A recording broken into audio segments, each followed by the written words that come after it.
ஒரு மாலை போன் ஒலித்தது. சாரா, நான் ஜோர்டன் பேசுறேன். ரொம்ப நாள் ஆச்சு. ஒரு நாள் டின்னருக்கு வர முடியுமா? நம்ம 2 பேரும் மட்டும் பேசலாம். சாராவுக்கு இதயம் வேகமாக துடித்தது. ஜோர்டன் இப்போது 36.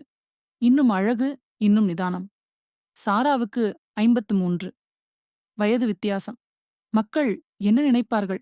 இது சரியா? என்றெல்லாம் மனசு கேள்வி கேட்டது. ஆனால் ஜோர்டன் சின்ன பையன் இல்லை.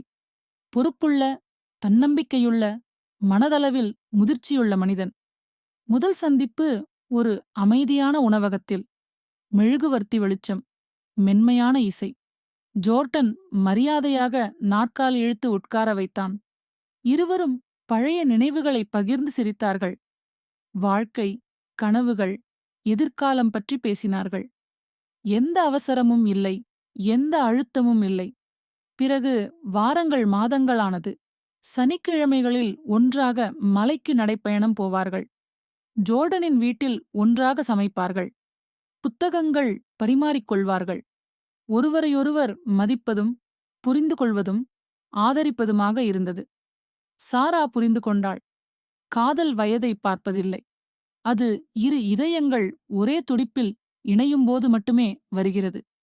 இன்று ஜோர்டனும் சாராவும் மகிழ்ச்சியாக வாழ்கிறார்கள். மார்க் முதலில் ஆட்சேபித்தான். பிறகு மகனின் மகிழ்ச்சியையும் சாராவின் உண்மையையும் பார்த்து ஆசீர்வாதம் கொடுத்தான். வாழ்க்கை சில சமயம் உடைந்த பிறகுதான் மிக அழகாக மீண்டும் கட்டப்படுகிறது. விழிப்புணர்வு கேள்வி. வயது வித்தியாசம் அதிகமுள்ள உறவு ஒன்று ஆரோக்கியமாகவும் மகிழ்ச்சிகரமாகவும் இருக்க வேண்டுமானால் இரு நபர்களும் எந்தெந்த விஷயங்களை மனதில் கொண்டு திறந்த மனதுடன் பேசி உறுதிப்படுத்த வேண்டும்?